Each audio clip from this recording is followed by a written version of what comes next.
এক চার্জে মাউসটি চলবে 6 মাস। বলেন কি? কি বিশ্বাস হচ্ছে না তাই না? হ্যাঁ, এটা আসলে বিশ্বাস করার মতো না।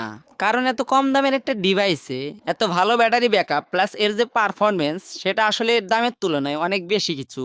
তো চলো না কথা না বাড়িয়ে রিয়েল টাইম ব্যবহারের উপর ভিত্তি করে এই তথ্যগুলো কতটুকু সত্য সেটা জানা যাক। Welcome back to MH gadget ঘর। আজকে আনবক্স করবো এবং রিভিউ দেবো একটা বাজেট ফ্রেন্ডলি ওয়্যারলেস মাউস, যেটা দেখতে যেমন স্টাইলিশ, ফিচারেও তেমন পাওয়ারফুল। এতে আছে সাইলেন্ট ক্লিক থেকে শুরু করে RGB সবকিছু একসাথে। তো চলেন শুরু করি আনবক্সিং দিয়ে। বক্সের কোয়ালিটি একদমই সিম্পল, কারণ এটার দামটাও অনেকটা কম। এই বক্সের ভিতরেই আছে মূল মাউসটি। মাউসটির সাথে রয়েছে একটি ইউজার ম্যানুয়াল, যেটা দেখে খুব সহজেই মাউসটি ব্যবহার করতে পারবেন। আর রয়েছে USB Type-C চার্জিং কেবল, যেটা চার্জারের সাথে লাগিয়ে খুব সহজে মাউসটিকে চার্জ করতে পারবেন। মাউসটিতে Type-C পোর্ট থাকায় সহজে নষ্ট হওয়ার ভয় নেই এবং চার্জ করতে অনেক সুবিধা। আর মাউসটি পিছনে লাগানো আছে plug and play USB nano receiver. এই রিসিভারটির মাধ্যমে আপনি ল্যাপটপ, কম্পিউটার অথবা মোবাইলও কানেক্ট করতে পারবেন। রিসিভারটা ছোট হয়, দেখতে কিন্তু দারুণই লাগে। এখন যদি এর ডিজাইনের কথা বলি, তাহলে একদম হাই লেভেলেরও না, আবার একদম লো বলা যায় না। কারণ এর যে ফিনিশিংটা বা এর যে বিল্ড কোয়ালিটি সেটা অনেকটাই ভালো। উপরে যে প্লাস্টিকটা দিয়েছে, এটা যে গ্রিপটা, এটা আমার কাছে দারুণ লেগেছে।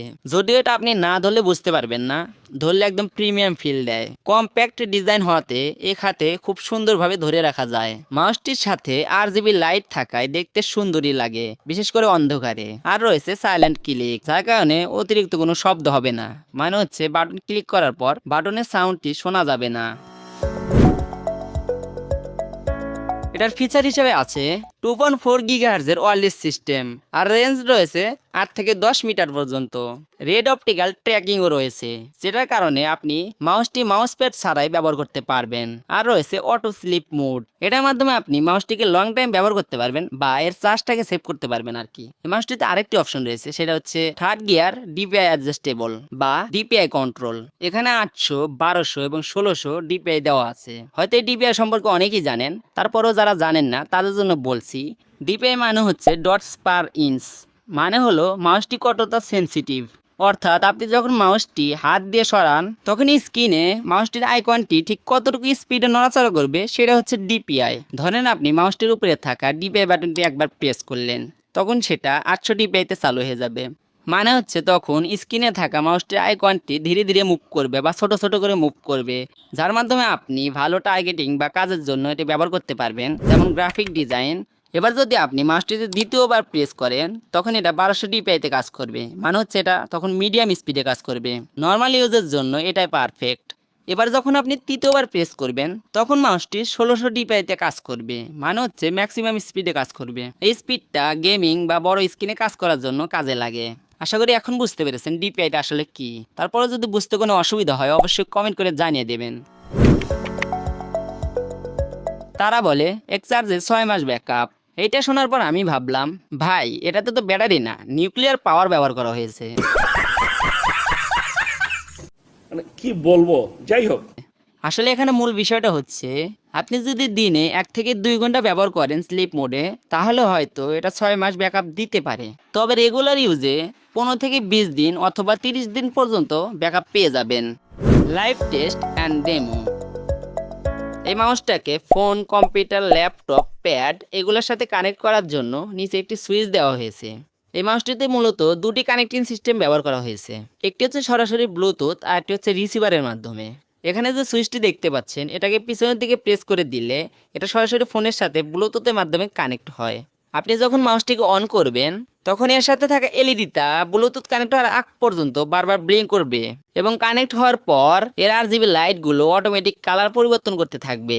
যদিও বা কালার পরিবর্তন হতে একটু সময় লাগে, তবে দেখতে দারুণ লাগে।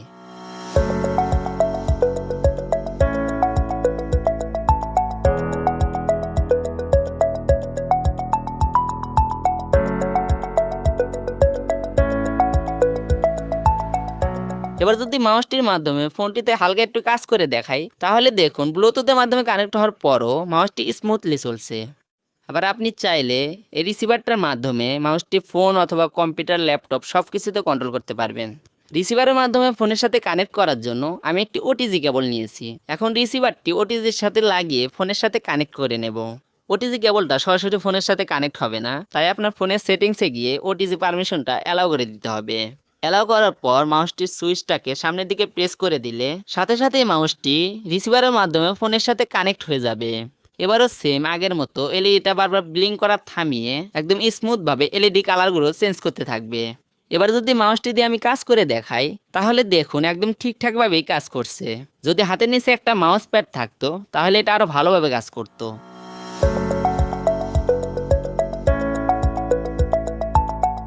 আচ্ছা, এটা যে চার্জিং সিস্টেমটা রয়েছে সেটা মূলত চার্জ হওয়ার সময় গ্রিন কালার একটি এলইডি জ্বলে। তো এই মাউসটি ব্যবহার করার পর বা বিস্তারিত জানার পর এই মাউসটি সম্পর্কে যদি আমি নিজস্ব একটা মতামত দিই তাহলে লো বাজেটের মধ্যে এটা একটা বেস্ট চয়েস বলে মনে হয়েছে। তো আপনাদের কাছে মাউসটি কেমন লাগলো অবশ্যই কমেন্ট করে জানিয়ে দেবেন। আপনি যদি একটা বুদ্ধিমান, সাইলেন্ট আর স্টাইলিশ মাউস খুঁজে থাকেন তাহলে এটা হতে পারে আপনার জন্য বেস্ট চয়েস, কারণ এটা একদম কম দামে হওয়ার পরেও এটা অনেক ভালো একটা সার্ভিস দিয়ে থাকে, একদম বাজেট ফ্রেন্ডলি একটা মাউস। তো যারা মাউসটি কিনতে চান তাদের জন্য লিঙ্ক থাকবে প্রথম কমেন্টে, লিঙ্কটা চেক করে কমেন্ট করে জানিয়ে দেবেন পরবর্তীতে কোন গ্যাজেটের ভিডিও দেখতে চান। আর আজকে ভিডিওটা ভালো লাগলো অবশ্যই একটা লাইক দেবেন, চ্যানেলটা সাবস্ক্রাইব করে আমাদের পাশে থাকবেন নিত্য নতুন গ্যাজেটের ভিডিও পেতে। আজকের মতো এখানেই বিদায় নিচ্ছি, সবাই ভালো থাকবেন, সুস্থ থাকবেন, এমএস গ্যাজেট ঘরের সাথেই থাকবেন। আল্লাহ হাফেজ।